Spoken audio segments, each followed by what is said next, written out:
to know.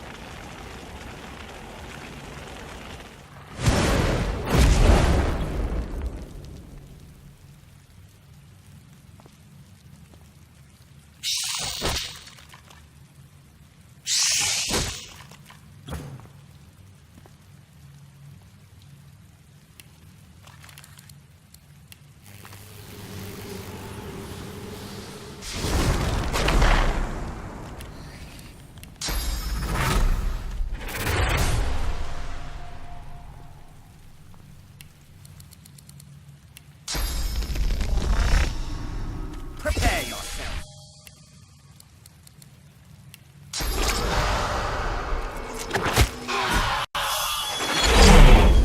Anathema.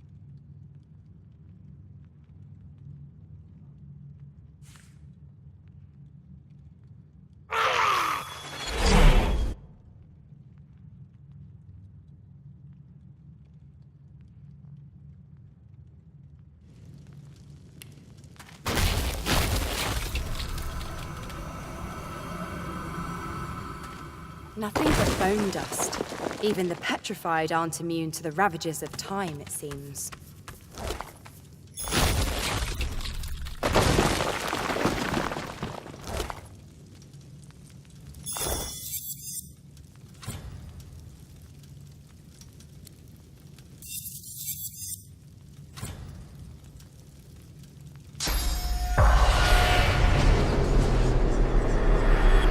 Spirit's lip curls upwards. She opens her mouth as if to speak, but her words fade in the tomb's chill. The longer you gaze, the more your inner source churns. You are drawn into her, her mind, her body, her past. They are no longer hers, but yours. You sit at a fire. At your left lies a black dog, basking in the warmth. Others huddle behind you. A young elf, a grizzled dwarf, and a skeleton, an undead. You hold a parchment up to the light and point at it. It is there that anathema can be found. The sky is dark, and the roaring fire is now a sad flicker. The others lie around it in a circle, but you hear no snores. Their chests neither rise nor fall. Their eyelids never twitch. You look to your left. The dog's yellow eyes lock with yours, and the two of you turn from the ring of corpses. And you gasp as you are thrust into the present. You take a few deep heaves, then glance at the spirit. Her mouth continues to gabble, but you're grateful that only silence reaches your ears.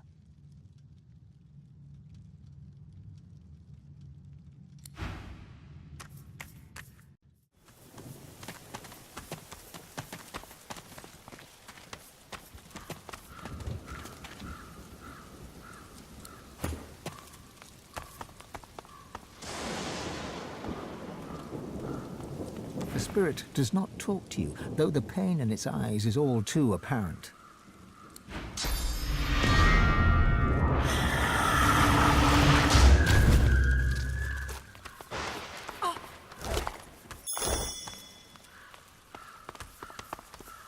Come on, mistress.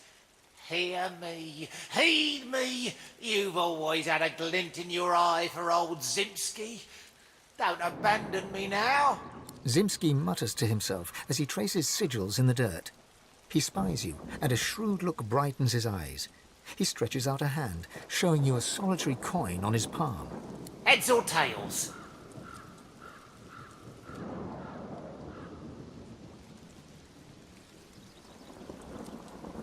Suit yourself. Must be nice to be born with Lady Luck's golden spoon in your mouth. Enjoy it while you can. All my life I served her, and see how it ends? In the dirt, just the same as everybody else. Turning from you, he crouches back to the dirt. He resumes tracing esoteric sigils, his fingertips swirling through the graveyard clay. Her signs to call her. Oh, Lady Luck always came when I called. For 30 years we roamed Rivellon together. She was my faithful mistress, from card game to wager to grift. She was the life of me. Yet she wants no dead man. Now I cannot influence even a coin toss. But you breathe.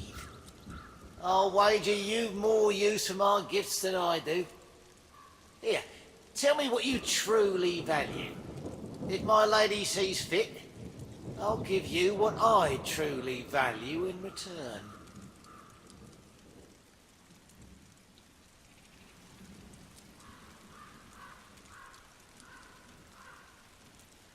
Good enough? He smiles a foxy smile as he stabs claw-like fingers at your chest. He begins to trace sigils on your flesh. Though you cannot feel his fingers upon your skin, something inside you shifts. You feel a coldness, and a sick longing seeps into your heart. He croons incantations as he works, and his voice is like the throwing of 1,000 dice inside your brain. Your body is suddenly filled with lust for coin and craving for more. Ah, now you feel her touch. Now Lady Luck sings in your blood as she once did in mine. And now I feel nothing.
They beat all those Voidwoken.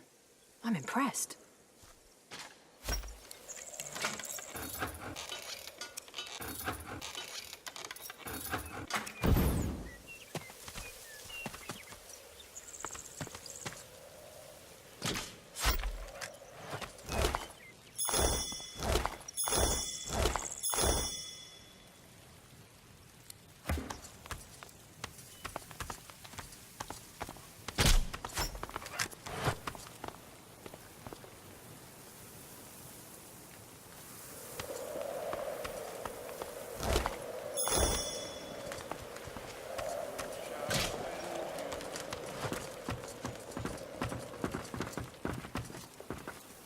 The Paladin sends arrow after arrow into the trees. She whips her head and fixes you with an intense look. They're coming. That, my friend, depends on your definition of okay.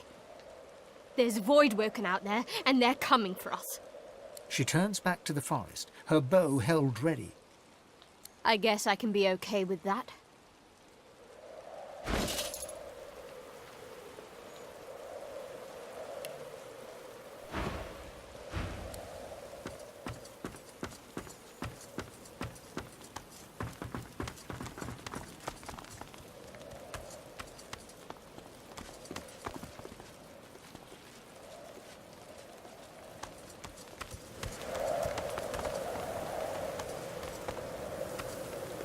By Lucian's sword, lizard, we meet again.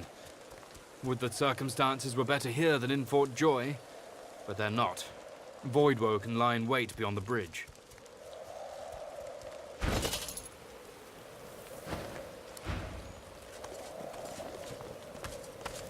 I shall not mourn till war is done.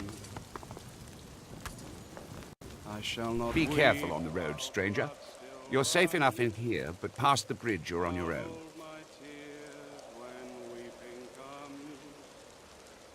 Who shall avenge We're doing well enough for now. We've lost many a man to death and desertion, but we still held the bridge. Not amongst paladins, it's not. Adlard, Gale, and Hellis Jupp all left their posts. Fortimere too, I suspect. Gone to serve a friend, they said, and maybe that's true. No matter. We'll fight the Voidwoken with what we have, and we'll win. Guy Falchard and Lord Godfrey fell in the last melee. The Voidwoken will be back, be sure of it. Beyond the bridge, the world has gone to hell. The Magisters are out there now, hunting down a sorcerer. Although I suspect it's the other way around.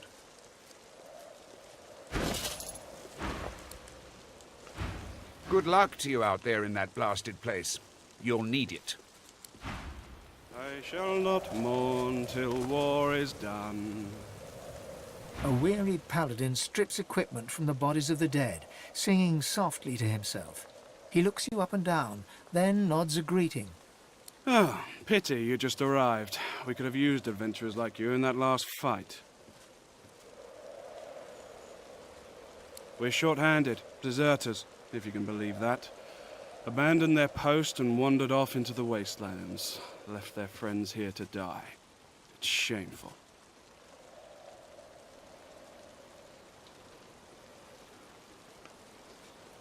We think alike, you and I. See the captain, adventurer. He'll put some work your way.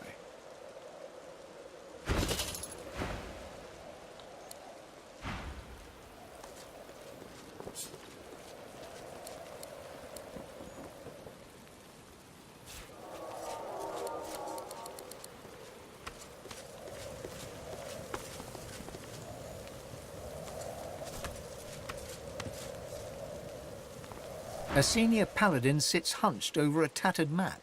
He registers your presence, sits back in his chair, taps his fingers on the map. Who are you, and who sent you?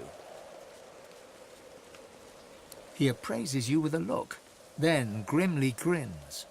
I think I've heard about you. Didn't you catch the Magister killer in Driftwood? Then I may well have a job for you, if you're interested.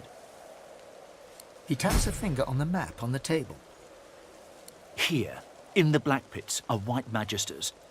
Their operation is shrouded in mystery, and this pricks our ears. We are gravely concerned. We believe the White Magisters may have strayed into the darkness. We suspect that Dallas herself and her master Rivellon are the inspiration for these dark endeavors. Look under the white veil of secrecy and report back. How much do you want? I have fewer paladins to pay, so I have ready gold. But there are limits.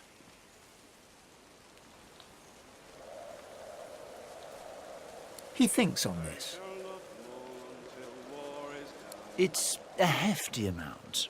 But for a job well done, we can stretch to it. He offers you an item. A whistle-like device sits nestled in your hand. When you're ready, send a war owl. Be careful out there. It's a dangerous place these days. And I'd like to think I'll hear from you again. And, adventurer... He looks you in the eye. Don't get caught.